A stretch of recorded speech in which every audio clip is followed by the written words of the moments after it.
सवाल ये है कि पाकिस्तान के जो क्राइसिस हैं, पाकिस्तान दिन ब दिन जो कंडीशन, जो बुरी कंडीशन में जाता जा रहा है, उसके जिम्मेदार पाकिस्तानी खुद हैं, या जो हमें कह दिया जाता है वो जो करवा रहा है अमेरिका करवा रहा है, जो करवा रहा है इंडिया करवा रहा है। क्या इंडिया हमें डिस्ट्रॉय करना चाहता है? क्या इंडिया हमें तबाह करना चाहता है? नहीं, इंडिया का इसमें मसला नहीं है मेरे ख्याल से, कि जिस तरह हमारे जो पॉलिटिकल इंस्टीट्यूशंस हैं उनकी बुनियाद जब हमने रखी है वही हमने ऐसी बुनियादों पे रखी है जो आज मॉडर्न वर्ल्ड के साथ चले नहीं सकती। 20वीं सदी के अंदर हमारा जो पॉलिटिकल इंस्टीट्यूशंस थे वो बने हुए हैं, आज तक ना हमने कवानीन बदले हैं, ना ही उन इंस्टीट्यूशन को रिफॉर्म करने की कोशिश की है। तो मेरे ख्याल से बजाय इसके कि आप बाहर किसी को इसके लिए आप कहो कि जी वो बंदे ने करवाया है या उसने करवाया है, हमें अपने अंदर आज देखना चाहिए और अपने इंस्टीट्यूशंस को रिफॉर्म करने की कोशिश ठीक है, 1947 से अगर स्टार्ट लें, हम बात करें कहाँ पे आके हमने गलतियां करनी स्टार्ट की। अगर हिस्ट्री के हवाले से बात करेंगे, हम हिस्ट्री का एक ये क्वेश्चन करते हैं, किधर से पॉइंट आउट करिए कि किस जगह पे जाके, कौन से सन में जाके, कौन से ईयर में हमने मिस्टेक्स करना स्टार्ट की जिसकी वजह से हम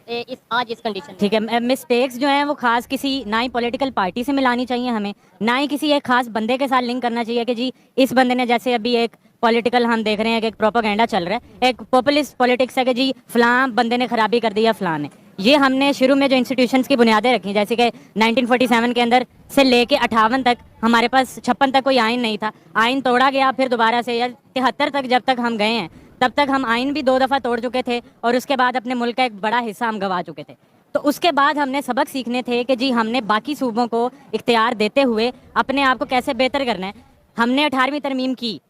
सूबों को राइट्स दिए गए, लेकिन हम उसको भी प्रॉपरली मैनेज नहीं कर सके। और आज ये हम देखते हैं कि पार्लियामेंट में बात चल रही है कि 18वीं तरमीम को वापस करके हमें दोबारा सेंटर की तरफ पावर लेके आनी चाहिए। तो ये वाली आपने ये बोला कि प्रॉब्लम्स किसी भी स्पेसिफिक पार्टी को नहीं हमने मेंशन करना चाहिए, लेकिन अगर हम थोड़ी हिस्ट्री की बात करें, सीटों सेंटों का जो इशू था, आपको नहीं लगता इंटरनेशनल पॉलिटिक्स की बात करें, कहीं कहीं उस सीटों सेंटों से ही हम गलती की तरफ चल गए, हम ग्रुप्स में आ गए, और जो दूसरे खासतौर पर इंडिया था उसने न्यूट्रल रहा और उसने रिलेशन नॉन अलायंस रखा और रिलेशन सबके साथ बेहतर रखने की कोशिश की। जी ठीक है, ये बात ठीक है, लेकिन इंडिया के साथ कंपैरिजन मेरे ख्याल से लोग करते भी हैं, और आजकल एक बहुत पॉपुलर चीज़ बनी हुई है कि इंडिया आईटी में बहुत ग्रूम कर गया है, हम कहाँ खड़े हैं। लेकिन क्या कंपैरिजन नहीं करना? नहीं, कंपैरिजन कर सकते हैं आप, किया जा सकता है, लेकिन किसी भी 2 बंदों की जब रेस होती है तो स्टार्ट देखना चाहिए कि एक बंदे ने कहाँ से किया और हमने कहाँ से किया। जब बना था पाकिस्तान, तो पाकिस्तान के पास टोटल 2 इंडस्ट्रीज थी, 2 से 4 से 10 कर सकते हैं आप, और उनके पास उस वक्त सतनी थी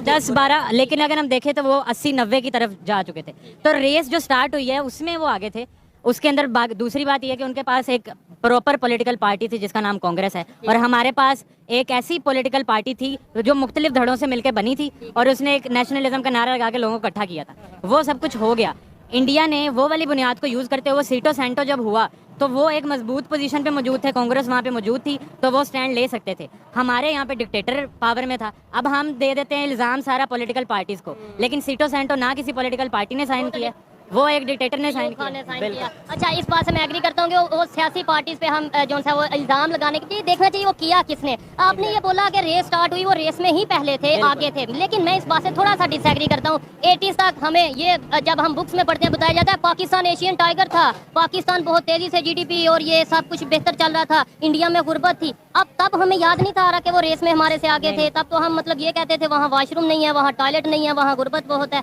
आज हम ये कहते हैं कि वो रेस में आगे थे, तो मतलब नहीं, रेस में आगे से मुराद ये थी कि जो आपने मुझसे सीटो सेंटो का सवाल किया ना, कि सीटो सेंटो में इंडिया नहीं गया, हम गए। मैंने उसका जवाब दिया कि इंडिया के पास बार्गेनिंग पोजीशन थी इसलिए वो नहीं गए, हमारे पास वो बार्गेनिंग पोजीशन नहीं थी। दूसरा, जब हम करते हैं कि जी 2000, हाँ, कि जी 9/11 हुआ, हम चले गए, एक बाहर वाली फॉरेन वॉर का हिस्सा बन गए, तब भी बार्गेनिंग पोजीशन हमारे पास क्या थी? ठीक है, उस पर भी बहस हो सकती है कि थी, हमें थोड़ा कम कर लेना चाहिए था, लेकिन बार्गेनिंग पोजीशन नहीं थी। दूसरी बात ये कि इकोनॉमी की बुनियाद 1990s तक ये बात बहुत पॉपुलर है कि जी इंडिया जो है वो 1990s तक पाकिस्तान और इंडिया बराबर थे, पाकिस्तान आगे जा रहा था, एशियन टाइगर थे, कहा यह जाता है, लेकिन बुनियादें हम नहीं देखते, हम भूल जाते हैं कि रूट्स क्या थी। हमारी इकोनॉमी की जो उस वक्त पोजीशन थी उसकी रूट्स ये थी कि हमें फॉरेन एड आ रही थी,